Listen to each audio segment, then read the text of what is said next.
Welcome. I am Sid Morris, and today we are going to be talking about a new program for the veterans of Cedar Valley. And my guest today is Teresa Shaden. and Tim Combs. And welcome to the program today. Thank you. Thank you very much, Sid. You bet. Appreciate it. You all right? And you have started a new program. It is called the Americans for Independent Living. Yes. Tell Tell us about your program and what your purpose is. Okay. Americans for Independent Living is a nonprofit organization that I founded in 2015. And that organization is created to help our veterans that were wounded in war, disabled now, need home modifications, anything that we can do to help a veteran live a more independent life is what Americans for Independent Living started out with doing. And as that started to progress at the end of 15 and into the beginning of 16, we also started in with some housing for homeless veterans. So we are looking to help veterans in any situation that they got to bring them up to be independently, an independent citizen of the community that direction. So, And where do you and it's for veterans specifically? yes. And Yes. and homeless veterans? Homeless veterans, whether they're the older veterans from earlier wars, if they need assistance that way, to reach out to us. And definitely, like we've been doing some ramps, we've done some ramps for some individuals that have come home from physical therapy in the nursing home, things like that now they are kind of required to have a ramp to get into the house when they come home. So we've done some of those, and we're looking to do more. Even if they want to stay longer in their existing home, if we can help them out that way with some modifications, we would love to help them out that way.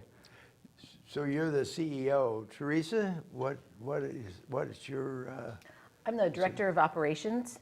So if you call the office, it's probably going to be me answering. Yeah. I'm stationed in there most times, answering the phone, setting up, donation pickups or drop-offs. I take care of marketing and accounting and pretty much anything that needs to get done operations-wise. That's what I take care of. How did this come about? How did you come up with this idea? Well, to be honest about it, I started soul searching in the winter of 2014 and beginning of 2015, trying to figure out what my purpose was for the rest of my life here on earth. And somewhere down the line, it came up to deciding that, well, I know construction work. I've done that all my life. Enjoy that part of it, and I really enjoy helping people no matter what. So that part of it came down to the biggest need I think I could see in the area that I feel I could do the best at would be to help the veterans that are returning home, especially since 9/11, where we are getting definitely more veterans that are returning home from injuries at war instead of ending up passing away, due to those situations. So a lot of them are coming home to houses that don't fit their needs. And at that point, I got started in researching some information on it. And I tell you, it just kind of went from thinking about it to ending up connecting with a larger nonprofit group out of New Mexico. And when I connected with them, it was like every time I went to look for something, some more information, it all appeared. And how do I want to start this? And how does it work? And that group showed me the ways to go about setting up a nonprofit. And within 6 months, I had my 501c3, everything established, articles and organizations, everything filed with the state. The whole works was said and done, and I was on my way to start making things happen. So you are a 501c3. yes, we are. Well, yes, we good. are. So anything that anybody would care to donate to help out our mission, to help the veterans, we can definitely help you out in tax donation, that direction, so. Teresa, you mentioned some things that you do, and tell us about your past and how and what your responsibilities are. Sure, Besides, And I'm more of a recent acquiree for Yeah. Americans for Independent Living. I just started working with Tim in beginning of November of 2016. Okay. So I'm just coming up on 6 months now. Kind of like Tim, I was looking for a change and to do something I felt more worthwhile with the skills that I have. I have a photography and customer service background. So a friend of both of ours kind of told us, hey, I know something, then we talked, and it just seemed like it just fit. It sounded like a great mission, something I wanted to be involved with. right. What about your funding? Like, can we talk about that now? That takes some money to do that, and so. It does. That it does. To set up an organization like this, I've actually started out with, I funded everything myself up to the point of beginning of 2016. And so I put everything into it to get it started that way. Then in 2016, we ended up getting a grant with Community Foundation. We had a small grant with them to start working on our first project with those funds. Good. And then we got a larger one from individual who is now our president of the United States. So Oh, so we've got quite a story in that one to go into right. if you'd like to hear that. Well, yes, I would like Sorry. to. I'm sure our viewers would like to. It's yeah, it was quite a deal when Donald Trump was in his campaign process there in February. He decided to skip the debate in Des Moines at that time, and in January, I think it was in January, and decided to hold a veterans fundraiser in in Drake in Des Moines. Right. And my wife heard about it, and she's like, you need to send him an email to his campaign manager and see if you can get in, and I'm like, it'll never happen, but I waited a day. I ended up doing it, sent him an email. I got a reply from the individual, his campaign manager, and he says, come down, I think I can get you in the door somehow. So I went to Des Moines, waited about 3.5 hours outside in the cold, in line with everybody else. So finally he called me before Donald showed up that evening to speak and got me in. I sat right down up front with all the rest of the veterans in the auditorium there. And then afterwards I got a chance to meet with some of the Green Berets that were there speaking with Donald. So I gave them a brochure and kind of told them what I'm about and what I'm doing, and thanked them for their service and everything they've done. And then one of them, I asked to get one of my brochures to Donald Trump if they could do that for me and just let him know that we're here in Iowa and what we're doing. And sure enough, it worked. Yes. The campaign manager called me the next day and said that I have to meet Donald Monday morning at 10:30 in Waterloo. Donald Trump will be there to speak on caucus day, and you need to be there. And I like, you got to be kidding me. And no, he called me personally and asked for you. So, Oh, really? so that was pretty neat. That was What just a exciting, story. just exciting. So And we went down and met him backstage, and we talked for a little while and told him about what's going on. And he thought that was awesome, and just a great thing to be doing for the veterans. And at that time, then put us on stage with him and greeted us with a check for $100,000 from the Trump Foundation. And so that got you started. that got me started for the year, and help with that publicity, help us get the word out and spread the word more and more to the people in the community. So I would imagine that you having a plan in mind at that time when you met with him Yes, helped that considerably. definitely. So with the brochure already being made, our first draft of that had a lot of information and my phases of what we're looking at doing to begin with. So Right. yeah. Well, we have a couple of minutes left before we take a break, but what is your first project then? The first project ended up being a property that I got 100% donation on from a family in Waterloo. And that was just incredible that they stepped up, wanted to help the veterans after seeing information on the news about what we've gotten money from Trump and what we're doing. And so they donated a house to us on East 9th Street in Waterloo. And we took that property and renovated it and making it a house for veterans so we can take a homeless veteran and start working them through a program to bring them up. Now you have 3 residents there now, don't you? It will hold 3 residents. We're still Okay. working on a couple of them. Right. Yes. Okay. So, Well, we'll take a break now. When we come back, let's talk about how you get those veterans and how you learn about their situations so Yeah. that they are eligible for your project. We'll be right back after this word.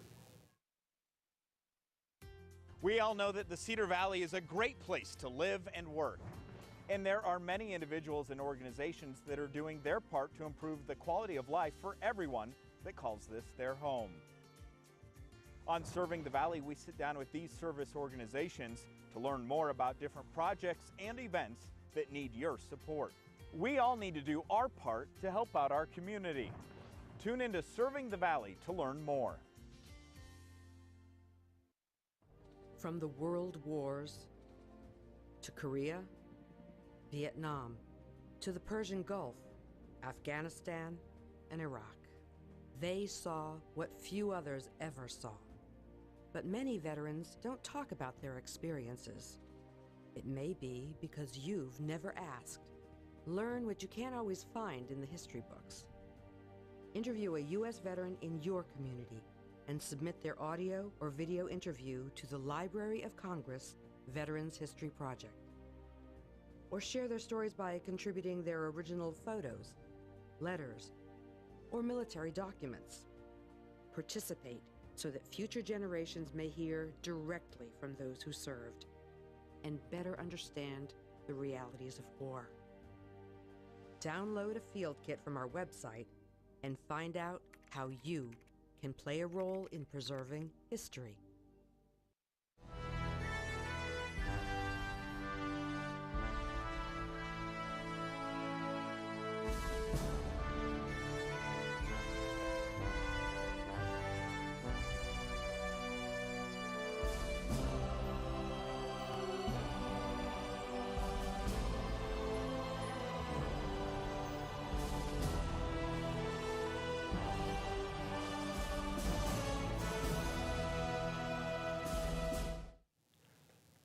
Welcome back. Let's expand on our discussion about the house, and maybe we could see some more pictures about the house and talk about that for just a second. Okay. Okay, yeah. Like I said, the house was donated to us. We had to go through and basically we did a whole update to the interior of the house plus the exterior. There are some pictures there. We gutted out the kitchen and the bathroom and a little bit of the dining room area. So it now has a new handicap accessible bathroom on the main floor. When we get the ramp on the back, we will have a deck and a ramp on the back will be accessible at least to the main floor. So, but new cabinets and flooring and paint, and had a lot of items and a lot of people that put some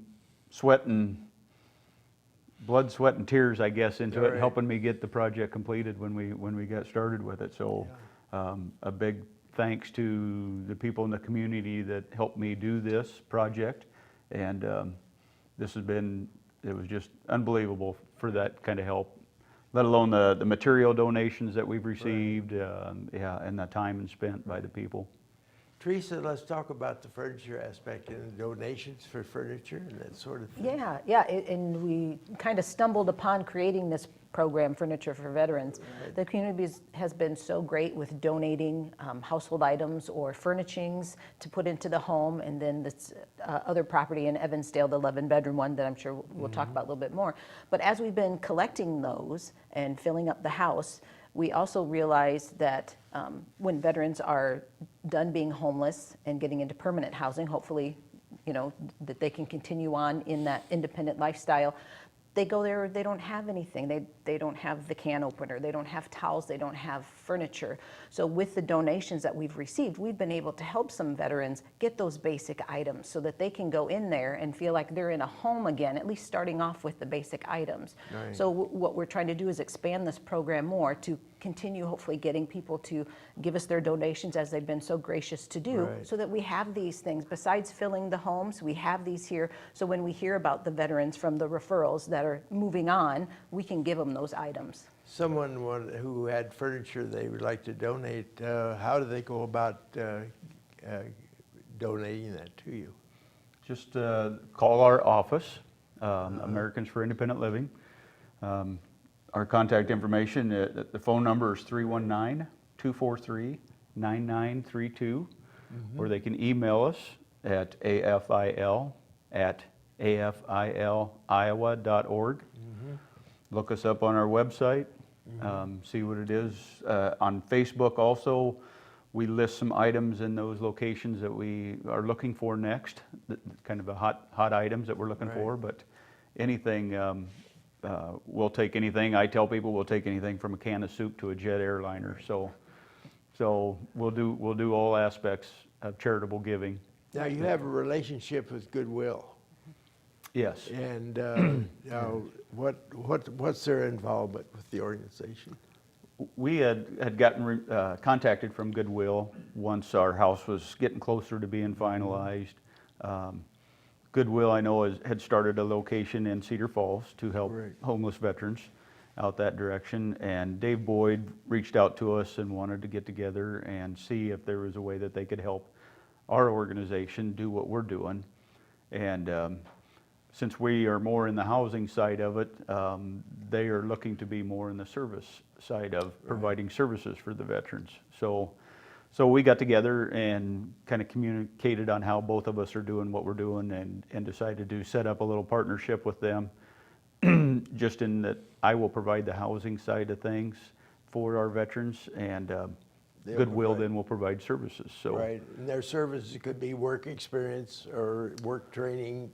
work training, job training, starting out right off the bat. If a veteran comes in and has no employment, they can will hire the individual right off the bat, and start getting them established on some daily routines and things that they need to start looking for. And case management with an individual, and then what programs we need to do from that phase to bring them up to becoming an independent living individual in the community. So yeah, so it's been quite a process with the two of us.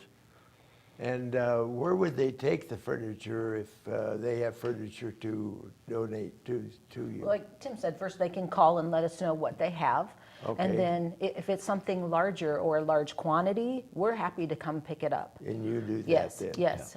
Goodwill has been great. Again, when we had a couple very large donations where the veteran had passed away, and the family wanted most of the items in the home to go to us so that we could disperse it to other veterans. So they let us use one of their large trucks, and some of their employees came over and they helped us out, and we were able to put that stuff into storage or move it to another home. So yeah, if they do have larger items, we can go ahead and schedule a time that we can pick those up as well. What kinds of things are needed right now as far as future houses or homes? Sure. Some of the things that are rare to get donated are dressers and beds. Those are always key items to get. So if they have those and no one ever wants to move those, give us a call. We'll come and pick it up and move it out of your house for you and take it off your hands. Good. Okay. Very good. The VA is involved too. How is the VA affiliated with you? The VA basically is just support to our organization. Identification of homeless? Yes, yes. So they will go through and vet an individual before we ever know what's going on or what the homeless veteran would need at that point in time. Right. They will check that person out and make sure that they're a good fit for our program and want to get help to get off the street and move up. So we work with the VA office in that standpoint, and then also with HACAP is another community agency that we work with. And between the VA and HACAP, they can both provide some funding for the individual if rent is included, to pay rent. So some of our rooms would be rented that direction, and they can help them out that way. Oh, that's So- good. That's so, good.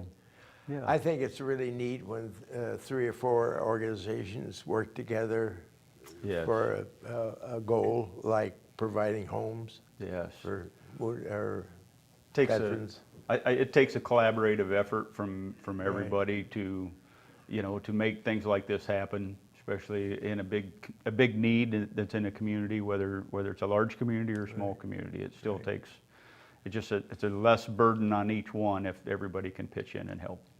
We have just a couple of minutes left. Time goes fast, doesn't it? Yeah. But a couple of minutes left. Is there something that you'd like to say before we close today? Well, I got to say a big thank you right now to a couple of individuals out of Gilbertville. A lady and her daughter brought us a van yesterday, a small Chevy van, but it's handicap accessible. It has a lift in it and everything that we can haul veterans around that way that are unable to get some appointments and are unable to set up transportation needs that way. Right. And they donated this van to us yesterday. So we just got that yesterday. That is good news. And nice unit. So thank them very much for that. Right. That has been awesome with that. And people stepping up to do the donation side of it is great. One of the bigger things that we do look for is charitable giving of real estate. I will Right. put that out. And I wanted to bring up fundraising before we Okay. get out of here because Okay. that is Yeah. an important thing. Yes, yes. And so who do they contact if they have you, both of you, or Either one of us. is either one of us? Either one of If us, you wanna make call a the donation. office and call the office again at 319-243-9932. Yeah. And like I say, most of the time Teresa will answer the phone Right. and she will line up all that information and get that information and Yeah. set up a time to get those items. Before we close here, I want to talk about your brochure. I think it's absolutely excellent. Thank you. The numbers and the information that's in this is really informative. Mm-hmm. And do you have extra copies of that? Because I think there are people who would like to read that. We do. We have several of them made up, so we Yeah, definitely see. get you some of those. And Right. we're trying to find some locations to put those in, Okay. and so people can grab them wherever they're at. Well, Yeah. our time is up, but I want to thank you both for being here today. This is, I think, very important to our community, and especially with veterans, because, I am a veteran. So. Yes. Yes. And and our community historically has been very supportive of veterans. Mm-hmm. Mm-hmm. Very Definitely. supportive. So Definitely. I want to thank you and hope we can do another program, have an update later down the road. Most definitely. Yes. Thank All you, right. Sid. Appreciate Thank it you. very much. Thank you for another program for veterans of Cedar Valley.